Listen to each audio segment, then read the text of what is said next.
What is going on, everybody? Dismal Fiend here. Welcome back, guys, to Need for Speed. Today we're going to be doing kinda what we did with Ken Block's Hoonicorn, which is what we're going to be doing a review on Eddie's Skyline. As you can see, it's right next to mine. You know, just thought that'd be kind of cool. So we're going to go ahead and do a little bit of a review on this. We're going to be doing both speed and drift. So I'm going to go up to the drift hill first. We're going to drift it, see if it's, you know, more of a drift build, because you can't see its handling specs right now. So we're going to determine ourselves whether it's more of a drift build or a grip build, or if it's in between. First, we're going to do a look around of this thing, because this thing is amazing. This thing literally looks magnificent. It doesn't look identical to the one that was in Underground 1. I don't know however many of you guys played Underground 1. I did. That was almost one of my favorite.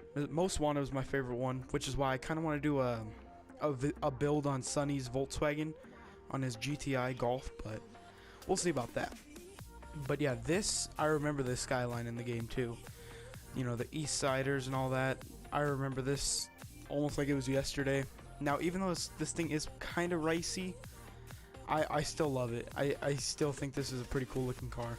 So I will see you guys at the drift hill, where we're going to be, you know, determining if this is drift build, grip build, or both. So we're back here on the hill, guys. We're going to try and drift this R34 and, yeah, see how it is. Now, I've only driven it one time, and that was, like, just to see how it feels. So we're going to go ahead and do it. Let's see if this thing is any good or not. Alright, it doesn't have a problem getting sideways at all. So, you know, that's kind of saying something. However, if you push the brakes, it doesn't really drift, so it doesn't have the drift assist with the brake on, so it's kind of iffy. It's really easy to drift, and it's really fun to drift.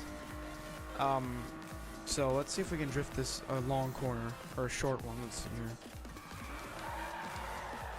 See, it has no problem drifting like that, so honestly, this is a really clean drift car. If you guys want to use this as your drifter, this is a really nice car to drift with. We're going to try and drift this circle down here, see if it'll do that. This roundabout right here. Alright. Yeah, this thing is really clean for a drift car. It'll follow anything you want it to do. It's really good, actually. It's really good for tuning, or for drifting.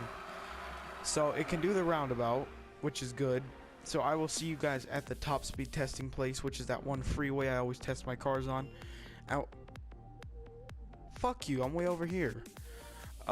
So where I usually test my cars at, and we'll see how quick this thing can go with and without NOS. We'll do 2 runs, and spot kind of place. We're gonna try and see how fast the thing goes with NOS and without NOS. We're gonna do without NOS first as our first run. So let's do it. Obviously, NOS doesn't really affect the top speed very much. Maybe by, like, if you're at max speed and you NOS, it'll make you go faster by about 2 to 3 miles an hour, which isn't much. But you know, I figured videos need to be kind of long-ish, so it's worth your time watching. So I decided that we're gonna do with and without NOS, and then yeah. So this thing is quick. It's not quicker than mine, which would explain why I beat his Skyline in my Skyline, but his is not faster than mine at all. Mine's top speed is 230, I think, 232. So yeah. But his is really quick. I'm not gonna lie. All right, we're coming around to this corner, so we slow down. All right, so that was our run without NOS. Now we're gonna do our run with NOS to see if we can beat. I think the top speed with this thing was 195. We're gonna see if we can beat that by anything. And yeah, so I'll see you guys back at the starting line. We're gonna do our run with NOS. Okay, here we are, guys, back at the spot. I think we're a little bit farther back this time, so we're gonna go ahead and start it up. Let's see what we can do. I'm gonna wait till we at least get to 190 or 192 to NOS it, just because I want to get maximum speed out of the R34 before I, you know, do my little spray of NOS. So let's keep going quick. All right, we're at about 170. Not bad, not bad, not bad. Alright, and we're gonna cut right here. Alright, 194. Let's see what we can get. Yeah, it's steady at, like, alright, we hit 196, I saw. Alright, let's NOS it again. 196. Oh, car. So I think it's gonna steady, like, you know, max out steady at 196, which is not bad, but it's totally not as tuned as mine. I did look at the specs on this car, and it did have around 720 horsepower, which is quick, but there's cars that are quicker.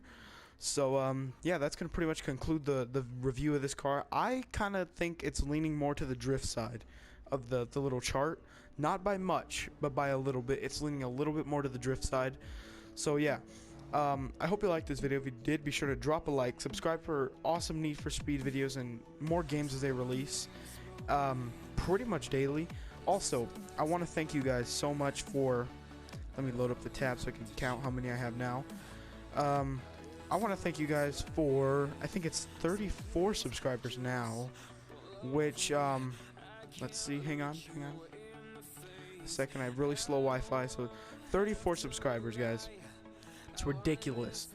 It smashed my goal of 25 subscribers by the end of this year. You guys smashed that with 34, which is insane, with a total of almost 5,000 total views on the channel, which nothing makes me happier than that, guys. I'm very happy with it. I really appreciate every one of you guys for, you know, pushing the subscribe button. Even if you haven't and you're just watching this video, I appreciate you guys too. You guys are the ones that keep me doing YouTube videos and stuff.